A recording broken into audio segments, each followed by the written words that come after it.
ഒരു കോഴിക്കോടൻ രുചിയുടെ പുതിയൊരു വീഡിയോയിലേക്ക് എല്ലാവർക്കും സ്വാഗതം. ഇന്നൊരു വെറൈറ്റി ആയിട്ടുള്ള രസം ഉണ്ടാക്കുന്നതാണ് കേട്ടോ വീഡിയോയിലിട്ടിട്ടുള്ള റെസിപ്പി. ഈ രസം ഉണ്ടാക്കാൻ 2 ടേബിൾ സ്പൂൺ മല്ലി എടുത്തിട്ടുണ്ട്, 1 ടീസ്പൂണ് കുരുമുളക്, 1/4 ടീസ്പൂണ് ജീരകം, 6 വറ്റൽമുളക്, 3 നല്ലോണം പഴുത്ത തക്കാളി, 1 നെല്ലിക്കേൻ്റെ വലുപ്പത്തിൽ പുളി പുതിരാൻ വെച്ചിട്ടുണ്ട്. പിന്നെ വേവിച്ച പരിപ്പ് 1 ടേബിൾ സ്പൂണ്, 1/4 ടീസ്പൂണ് കായപ്പൊടി. ഇത്രയാണ് ഈ രസം ഉണ്ടാക്കാനുള്ള ചേരുവകൾ. ഇനി ഈ മല്ലി മുളകൊക്കെ ഒന്ന് മൂപ്പിച്ചെടുക്കണം. അതിനൊരു ചീനച്ചട്ടി അടുപ്പത്ത് വെച്ചിട്ട് കുറച്ച് വെളിച്ചെണ്ണ വെച്ച് കൊടുക്കുക. ആദ്യം ആ മുളകൊന്ന് മൂപ്പിച്ചെടുക്കുക. മുളകൊന്ന് മൂത്തതിന് ശേഷം മല്ലി, കുരുമുളക്, ജീരകം, വെളുത്തുള്ളി ഇതൊക്കെ ഇട്ടിട്ടൊന്ന് വഴറ്റിയെടുക്കുക. പെട്ടെന്നൊരു രസം ഉണ്ടാക്കുന്ന സമയത്ത് പച്ചയിൽ തന്നെ നമ്മളിതൊക്കെ കുത്തിച്ചതച്ചിട്ട് പുളിയൊക്കെ ഒഴിച്ചിട്ട് ഉണ്ടാക്കുക ചെയ്യുക. ഇതിപ്പോൾ ഒക്കെ കൂടി എണ്ണയിലൊന്ന് വഴറ്റിയിട്ട് പരിപ്പ് വേവിച്ചും ചേർത്തിട്ടാണ് രസം ഉണ്ടാക്കുന്നത്. ഇതിപ്പോൾ നല്ലോണം ഒന്ന് മൂത്ത് വന്നിട്ടുണ്ട്. ഇനി ഇത് ചൂടാറിയതിന് ശേഷം വല്ലാതെ അരിഞ്ഞു പോവാതെ ഈ ഒരു പാകത്തിൽ തരിതരിപ്പായിട്ട് പൊടിച്ചെടുക്കുകയാണ് വേണ്ടത്. ഈ രസം ഉണ്ടാക്കാൻ തുടങ്ങുക. ഒരു മൺചട്ടിയിലാണ് കേട്ടോ ഞാൻ അത് ഉണ്ടാക്കുന്നത്. ചട്ടി അടുപ്പത്ത് വെച്ചിട്ട് ചൂടായിട്ടുണ്ട്. കുറച്ച് വെളിച്ചെണ്ണ ഒഴിച്ചു കൊടുത്തു.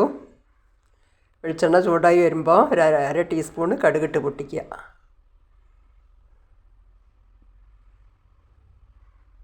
അപ്പം കടുക് പൊട്ടി വന്നിട്ടുണ്ട്. 2 വറ്റൽമുളക് മുറിച്ചിട്ട് അതൊന്ന് മൂപ്പിച്ചെടുക്കുക. കുറച്ച് കറിവേപ്പില ഇട്ട് കൊടുക്കുക.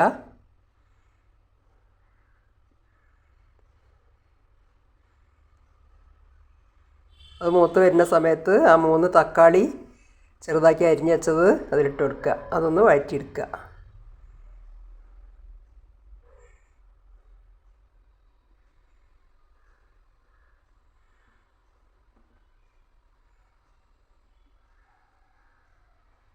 ഇപ്പം തക്കാളി ഒന്ന് വഴണ്ടി വന്നിട്ടുണ്ട്. ഇനി ആ നെല്ലിക്ക വലുപ്പത്തിൽ പിഴിഞ്ഞ് വെച്ച പുളിവെള്ളം, രസത്തിൽ എത്രയാണ് വെള്ളം വേണ്ടത് വെച്ചാൽ അത്ര വെള്ളം ഒഴിക്കുക കേട്ടോ. ഞാനതിനൊരു പാത്രം വെള്ളം ഒഴിച്ചിട്ടുണ്ട്. പിന്നെ കുറച്ചും കൂടി ചൂടുവെള്ളം ഒഴിച്ചു കൊടുക്കുന്നുണ്ട്.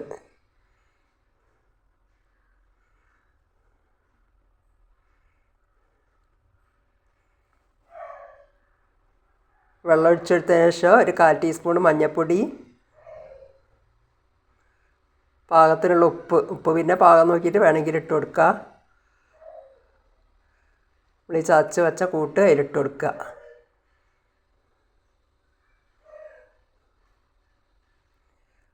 വേവിച്ച പരിപ്പ് 1 ടേബിൾ സ്പൂണ് അതും അതിലിട്ട് കൊടുക്കുക.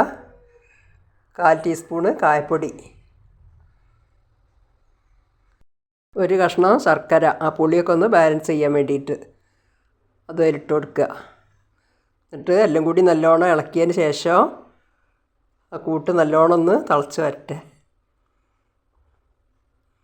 ഇപ്പോൾ രസം നല്ലോണം തിളച്ചിട്ടുണ്ട്. ഇനി 1 പിടി മല്ലിയില അരിഞ്ഞതും കുറച്ച് കറിവേപ്പിലയും ഇട്ട് കൊടുക്കുക. നല്ലോണം ഒന്ന് തിളക്കട്ടെ. ഇപ്പം രസം നല്ലോണം തിളച്ച് വന്നിട്ടുണ്ട്. ഇനി ഗ്യാസ് ഓഫാക്കുക. മൺചട്ടി അതിനെക്കൊണ്ട് ഗ്യാസ് ഓഫ് ചെയ്താലും പിന്നെയും കുറച്ച് നേരം കൂടി എല്ലാം തിളച്ചും കൊണ്ട് കിട്ടോ. അങ്ങനെ ഒരു അടിപൊളി രസം ഇവിടെ തയ്യാറായിട്ടുണ്ട്. ഇനി ഈ രസം ചട്ടിയിൽ നിന്നൊരു പാത്രത്തിലേക്ക് മാറ്റുക. ഇങ്ങനെ ഒരു രസം ഉണ്ടെങ്കിൽ വേറൊരു കറീൻ്റെ ആവശ്യമില്ല കേട്ടോ. എത്ര വേണമെങ്കിലും ഊണ് കഴിക്കുക. അതുകൊണ്ട് ഇനി രസം ഉണ്ടാക്കുന്ന സമയത്ത് ഇതുപോലെ എല്ലാവരും ഒന്ന് ഉണ്ടാക്കി നോക്കുകൊണ്ടു. ഇനി ഈ വീഡിയോ ഇഷ്ടപ്പെടുകയാണെങ്കിൽ ലൈക്ക്, ഷെയർ, സബ്സ്ക്രൈബ് ഒന്നും ചെയ്യാൻ മറന്നു പോകരുതേ. കമൻറ്റും എഴുതി അറിയിക്കണം.